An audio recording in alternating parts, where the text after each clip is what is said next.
Вітаю ўсіх слухачоў Еўрарадыё. Студыі для вас працуе Зміцер Лукашукі. Гэта сумесны стрым Еўрарадыё і Е-прамова, які вы можете не толькі слухаць, але і глядзець праз аккаунты Еўрарадыё ў сацыяльных сетках Facebook, Аднакласнікі, УКонтакце, на канале YouTube. Учора, 9 жніўня, на свабоду выйшла большая частка затрыманых па справе Белта журналістаў. На сёння затрыманымі застаюцца два чалавека. Гэта галоўны рэдактар інфармацыйнага агенцтва «Навіны» Белапан Ірына Леўшына і карэспандэнт Deutsche Welle ў Беларусі Паўлюк Быкоўскі. Як вядома Еўрарадыё, Паўлюк Быкоўскі зараз на допыце. Чакаем, што магчыма пасля гэтага допыта і ён будзе ўжо вызвалены. Тым не менш, пра тое, як праходзілі і працэсы затрымання і ўвогуле разбіральніцтва следства па гэтай справе Белта мы сёння абмяркуем з юрыстам Паўлам Сапелка. Добрый дзень, спадар Павел. Добрый дзень. Давайте пачнем з самага галоўнага і першаснага пытання.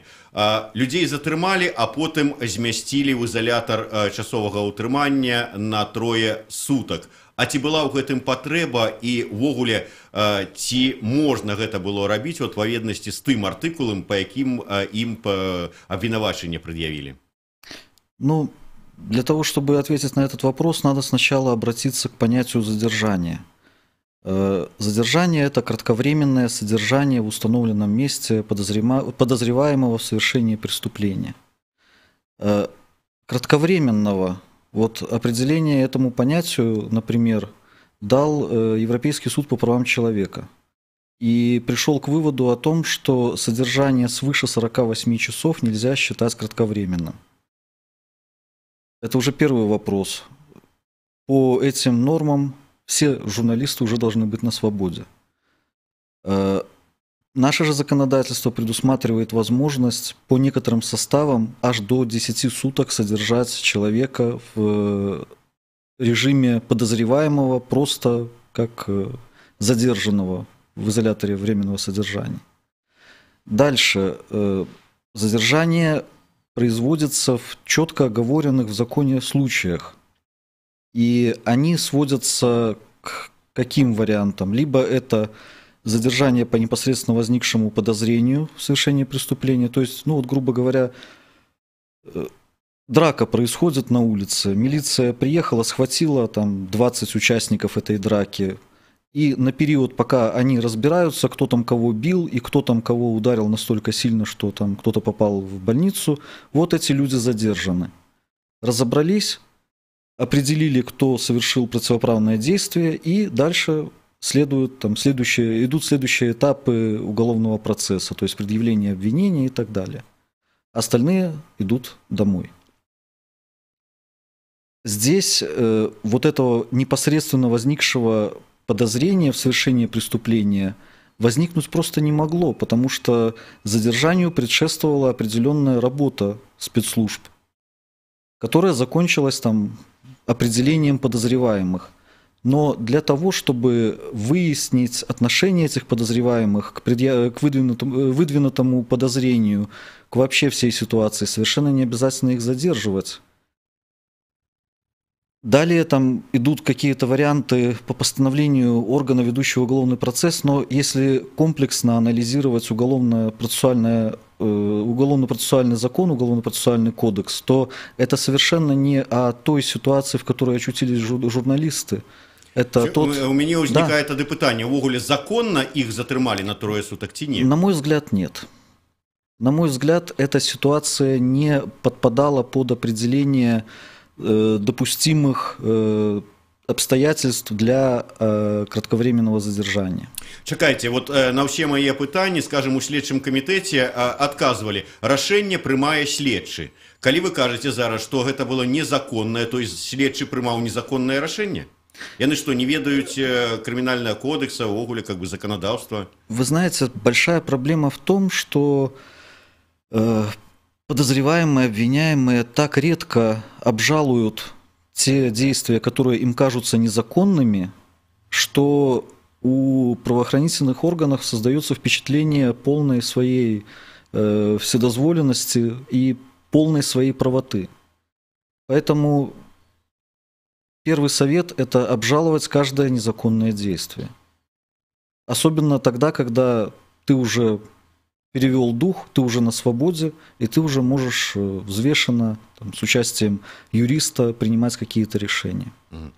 Добра, з гэтым пытаннем вызначыліся, ну, по крайней мере, вызначылі сваю пазіцыю па гэтым пытанні. Наступнае, як праходзіла затрыманне? Да прыкладу, Тацяна Каравенкова, журналістка «Белапан», якая на момант затрымання ўвогуле знаходзілася на дачы, расказвае, што нейкі мужчына пераскочыў цераз плот, пабег дадому, і навогуле падумала, што это можа быць сусед, з якім быў напярэдадні пэўны канфлікт. Да Ірыны Левшынай прыйшоў участковы, пагрукаў у дзверы, пазваніў, сказаў: это участковы, тут трэба ваша дапамога, нешта здарылася ў пад'ездзе, там дапамажыце мне і гэтак далей. Два варыянта. Я кажу просто сваё першае ўражанне чалавечае да гэтых дзеянняў. У выпадку з Ірынай Левшынай падман.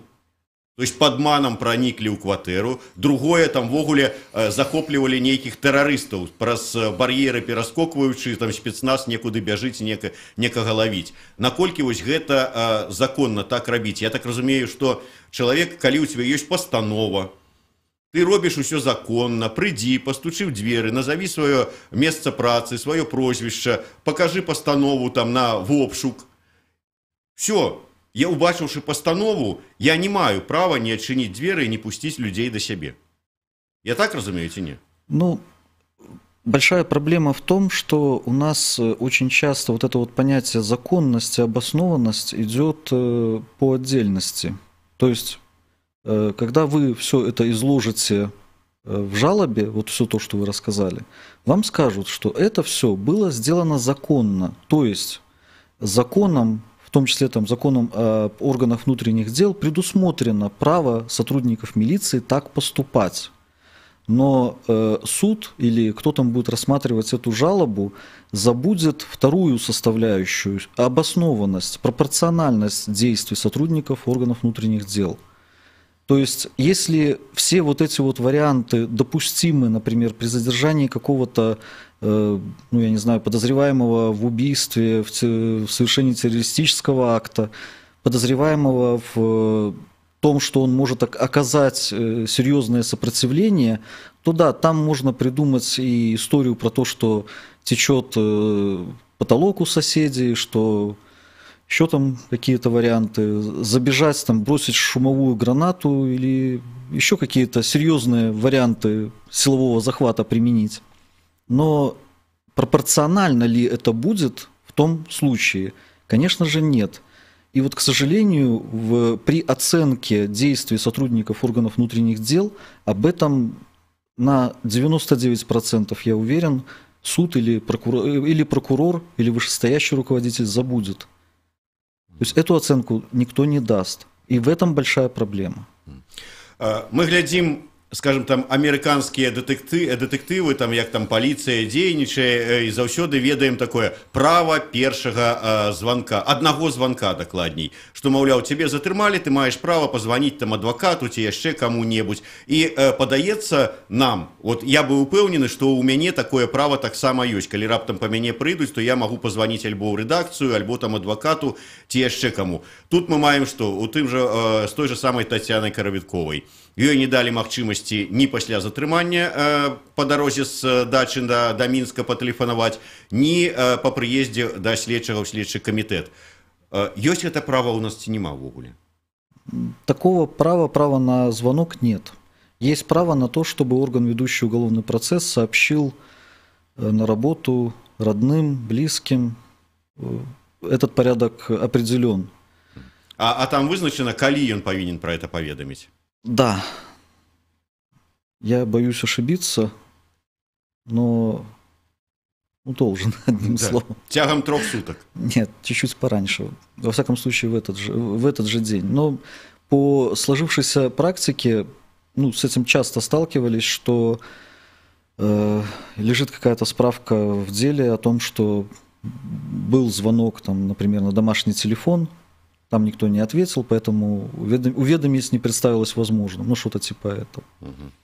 То есть атрымліваецца так, вот, да прыкладу, як з той жа самай Ірынай Левшынай. Яна павінна там к 9 гадзінам прыйсці на працу і заўсёды прыходзіць, да прыкладу. У 9 яе няма, ёй пачынаюць тэлефанаваць. Яе нідзе няма, тэлефоны не адказваюць, пачынаюць абзваніваць, як у нас гэта тады робіцца, там праваахоўныя органы, і паўсюль робяць вялікія сумленныя вочы і кажуць, нічога не ведаем, нікога тут у нас такой нема. Я вас опять же отправляю к этому вот пониманию обоснованности и пропорциональности. Если речь идет, например, о расследовании какого-то должностного преступления, там, я не знаю, уклонение от уплаты налогов, к примеру, которое совершено руководителем предприятия, то, может быть, и нет смысла, и даже это противоречит интересам следствия, после задержания там, главного бухгалтера позвонить ее директору и сказать, что главный бухгалтер задержан.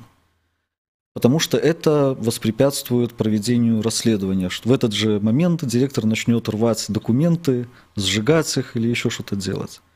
Но это когда, и это обоснованно было бы не сообщать директору о задержании бухгалтера.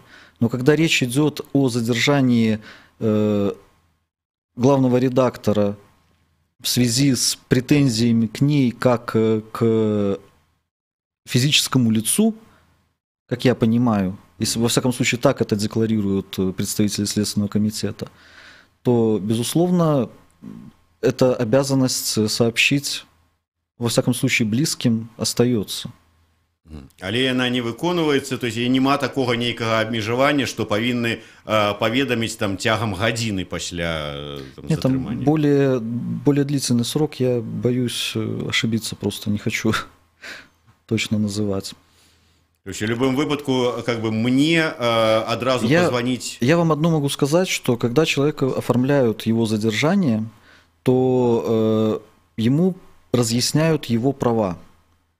И эти права, как правило, пропечатаны. Их можно прочитать, можно попросить следователя разъяснить, можно попросить следователя прочитать то же самое в Уголовно-процессуальном кодексе, если речь идет об уголовном задержании, и, зная свои права, уже требовать их неукоснительного соблюдения.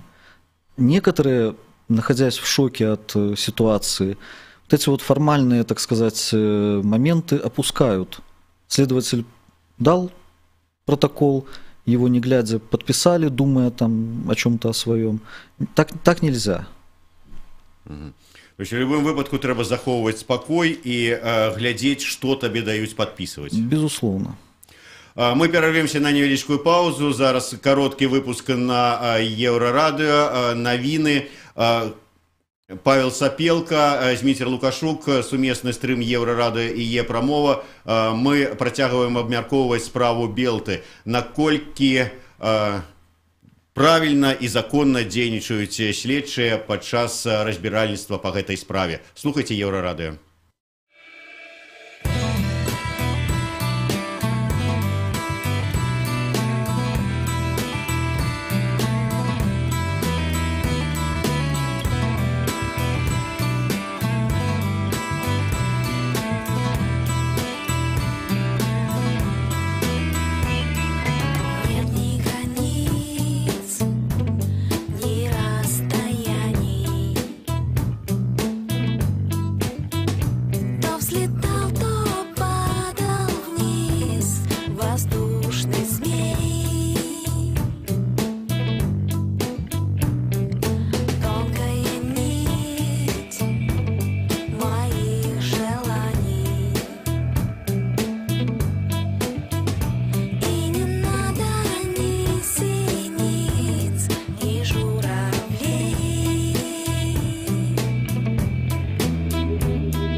Еўрарадыё. Час ведаць, што адбываецца.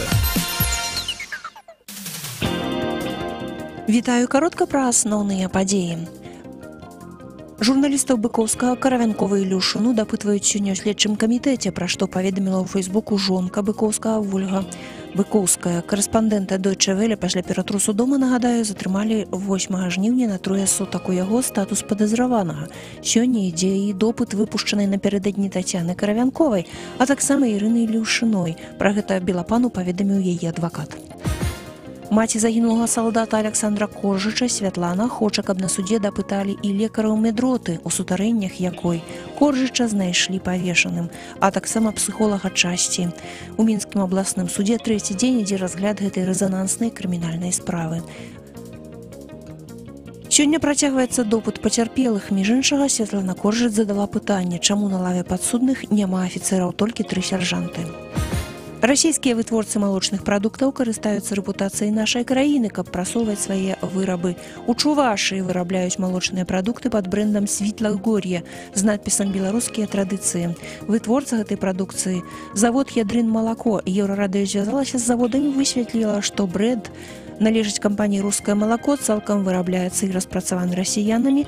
Прадукцыю вырабляюць і распаўсюджваюць толькі ў Расіі. У брэнда «Світлагор'е» цэлая лінейка прадукцыі, якая выдаецца за беларускую.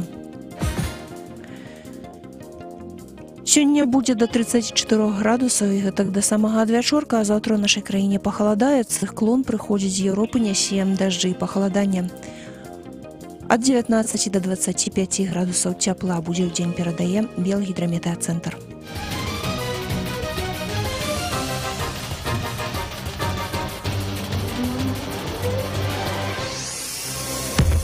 Еўрарадыё. Час ведаць, што адбываецца. Вітаю ўсіх слухачоў Еўрарадыё. У студыі для вас працуе Зміцер Лукашукі. Гэта сумесны стрым Еўрарадыё і Е-прамовы. Разам з юрыстам Паўлам Сапелкам мы абмяркоўваем дзеянні следчых падчас расследавання так званай справы Белта. Спадар Павел, была праслушка тэлефонаў супрацоўнікаў, прынамсі, партала Тутбай. Гэтая праслушка, безумоўна, яна, можа быць, там законна, ўсё адбывалася ў адпаведнасці з пастановай пракурора і гэтак далей. Яна будзе фігураваць у справе. Але яшчэ затрымалі людзей ва ўторак. Наколькі я ведаю, у гэты дзень большасць з іх увогуле адмовілася даваць нейкія паказанні, таму што не было іх адвакатаў і па іншых прычынах. У той жа час, не маючы нават нейкіх там вынікаў размоў, першых допытаў, следчыя сліваюць выніку праслушкі у газету адміністрацыі прэзідэнта «Беларусь сегодня». Наколькі гэта законна?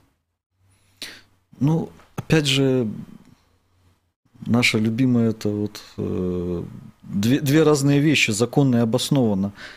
Видимость законности у этих действий есть, потому что следователь вправе решить, что ему предоставить для публикации, если он примет такое решение.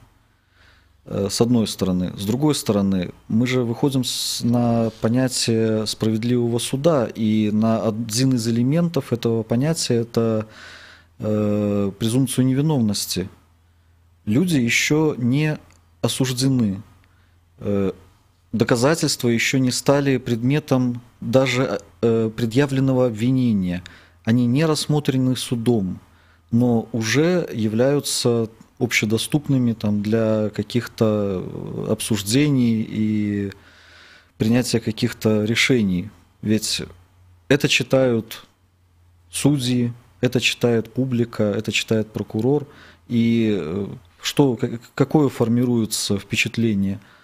Дошли до знакомого слова про как они там тырили или что-то такое, и остановились. Хорошо, конечно, если не вникать в тонкости, то публике может это уже понравиться, и публика уже сделает вывод о виновности, но это же неправильно. Поэтому, конечно же, здесь надо говорить об соблюдении не только вот этой вот формальной буквы закона относительно права следователя распространить эти сведения, но и о соблюдении других норм, в том числе конституционных, в том числе вот о презумпции невиновности. Ведаеце, вот што мяне як журналіста вельмі, ну я не ведаю, так абражае, да прыкладу, чаму, вот скажем, савецкай Беларусі можна сліць такую вот інфармацыю, матэрыялы следства фактычна, а я колькі дзень спрабую даведацца, якога числа была канкрэтна распачатая справа крымінальная па гэтаму, і мне не могуць даць адказа. А гэта што, увогуле это нейкая там таямніца следства ці што? Нет, это просто общая политика вытеснения негосударственных средств массовой информации из общественной жизни.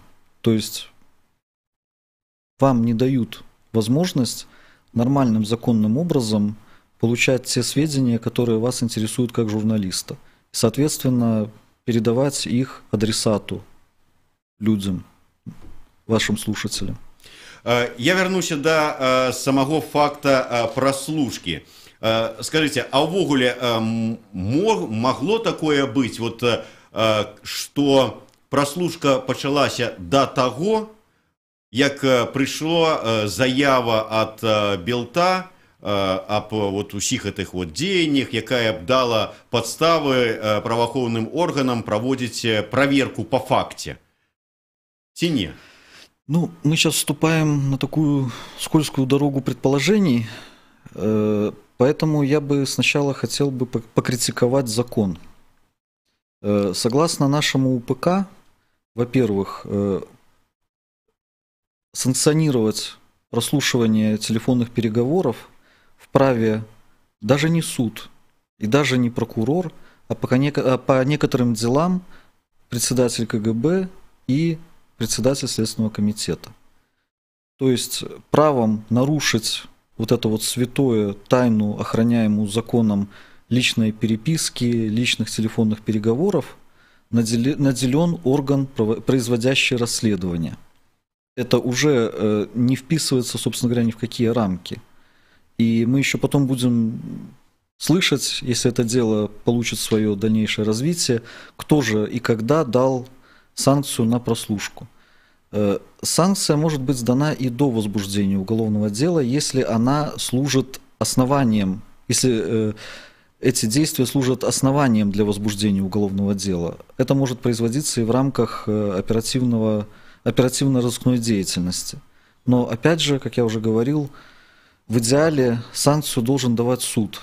Нашим процессуальным законодательством, повторяюсь, это право предоставлено прокурору и руководителям вот этих вот органов следствия.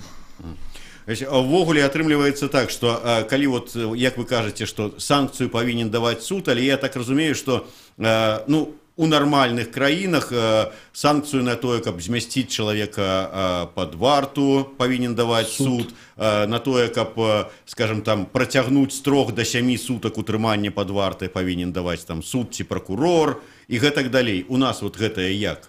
Ну, у нас до сих пор это критикуемая неоднократно международными структурами ситуация, когда орган, который поддерживает обвинение в суде, принимает решение о заключении под стражу. Ну, санкционирует это заключение под стражу, точнее, потому что решение само принимает вообще следователь. Я вернуся до вот справы прослушки. То есть, ці можна сказать, что опублічыўшы вот гэтыя документы, факты прослушки, там даючы відэо, як праходзіў ператрус у кватэры, гэта можно расцэньваць як умешальніцтва ў прыватнае жыццё человека? Ну, в правовом государстве, да. У нас, я боюсь, будет трудно сформулировать претензии к тому, кто распространил эти сведения, и к тому, кто предоставил эти сведения для распространения. Як вы бачите, як будет далей развиваться справа?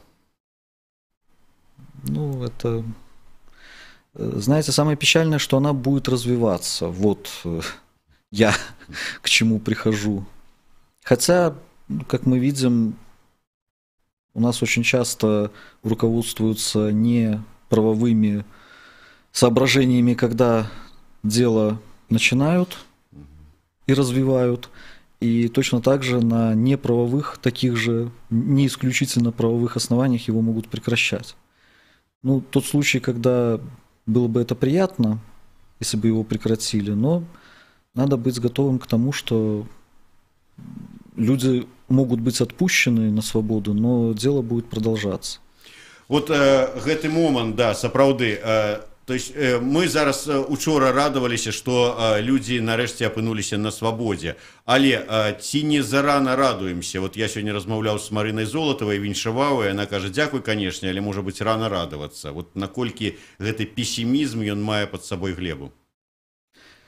Ну, знаете, то, что человек на свободе, то, что он получил доступ к юридической помощи, к разносторонней юридической помощи, то, что он может собраться с мыслями, порешать какие-то свои личные проблемы, это уже, безусловно, хорошо.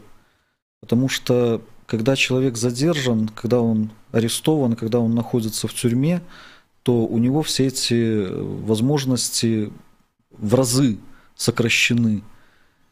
У него остаются там нерешенными какие-то личные проблемы, он чувствует там обеспокоенность за семью, за кота, я не знаю, за все. И он уже не так силен в своей защите. Сейчас, если люди на свободе, то, безусловно, это хорошо. Если это будет продолжаться, ну,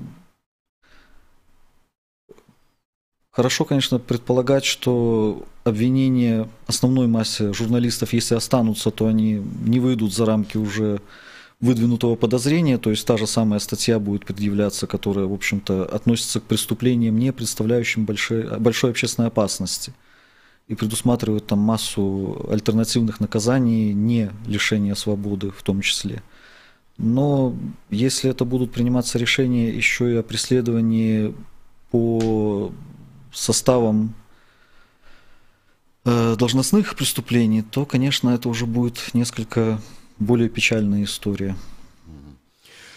И, кстати, по поводу сообщения родным и близким, я не просто так не мог вспомнить этот срок, его просто нет. В статье указано просто, что орган обязан сообщить, и на этом все. А калі гэта ўжо, як мы ўжо не адзін раз сказалі, звярталі на гэта ўвагу, як мэтазгодным палічыць следчы? Ну, мы же понимаем, что и задержание здесь это тот самый случай, когда целесообразность исключительно в интересах следствия рассматривается как основание для задержания. Потому что только запуганного, сломленного человека очень легко заставить рассказать там даже то, чего и не было. Вы займаліся адвакацкай практыкай. Скажите мне, ласка, вот ваше меркаванне адвакату, вот наколькі ўсё ж таки працаваць з такой справай у такой сітуацыі, з таким все-таки палітычным падтэкстам нейкім пэўным? Вы б узяліся за такую справу? Ну, если бы ко мне обратились, то да. И, в принципе, здесь есть о чем говорить уже с самого начала ведения уголовного процесса. Я думаю, защита, если изберет именно этот путь, то найдет то, о чем можно дать знать суду. Другая проблема в том, что будет ли рассматриваться это дело тем независимым и беспристрастным судом, для которого это будет интересно, и который будет принимать решения исключительно на основе там, высоких каких-то правовых материй. Ну да, про тое, что суд не вельмі незалежны, у нас шмат гаворыцца про гэта, і, безумоўна, вот такая тэма, яна, калі дойдзе до суда, то будзе вельмі складана на нешта разлічваць. Спадар Павел, а як вот ввогуле паставіліся, ну, на вашу думку, я ведаю, што ўсё ж таки вы зараз займаецеся праваабарончай дзейнасцю, як у свеце праваабаронцы паставіліся да гэтай сітуацыі? Як яна расцэньваецца, эта сітуацыя? Ну, принципе, уже есть определенное заявление о том, что такого рода действия в отношении журналистов – это вмешательство в их профессиональную деятельность и давление в связи с профессиональной деятельностью и, соответственно, наступление на права человека. Ну, кроме правозащитников, насколько я знаю, еще и международные организации высказались относительно этой ситуации. Ваша парада. Вот як сёння і ў далейшым паводзіць сябе, дзейнічаць людям, якія праходзяць по справе? Ну, вы знаете, мы, в принципе, часто об этом разговариваем. Правозащитники часто устраивают разного рода обсуждения такого рода ситуаций. И всегда это кажется каким-то абстрактным. И это обычно очень долгий процесс рассказать все то, что ты знаешь об этом, и все то, что ты думаешь об этом. Поэтому, ну, в двух словах этого не скажешь. Ну, если так, квинтэссенцию, то сохранять спокойствие и достоинство. Потому что, потеряв одно или другое, в общем-то, потом вернуть его будет очень сложно. Добре, я такой простой мовой скажу, як кажуть, там, сыходзіць у несазнанку, ні ў чым не прызнавацца, адмаўляцца ад паказанняў, ці, как бы, казаць толькі тое, што раіць адвакат казаць. Вы знаете, ну, нет такого общего рецепта. Надо исходить из ситуации, надо помнить только то, о чем я говорю. Нельзя оговаривать себя, надо знать свои права. Если ты их не узнал там где-то заранее, а это, как правило, так и бывает, даже если ты что-то слышал, то, не будучи юристом, ты обо всем об этом забудешь. Надо свои права выяснять по месту, так сказать, рассмотрения дела, требовать, чтобы к тебе относились с уважением, самому сохранять спокойствие, понимать, что, ну, собственно говоря, это когда-то закончится, так или иначе. Зразумела. Дзякуй вялікі, будзем захоўваць спакой. Ну і парада ад юрыстаў ўсё ж такі, можа быць, прачытаць і запомніць свае правы, каб можна было нешта сустрэчнае следчаму адказаць. Дзякуй вялікі, Павел Сапелка, юрыст, госць нашага сённяшняга сумеснага з Е-прамовай эфіра. У студыі для вас працаваў Зміцер Лукашук. Слухайце Еўрарадыё. О 17-й гадзіне у нас у гасцях фінансавы аналітык Альпары Вадзім Іосуп, і будзем размаўляць пра тое, што зараз адбываецца з курсам беларускага рубля і чаго нам чакаць далей.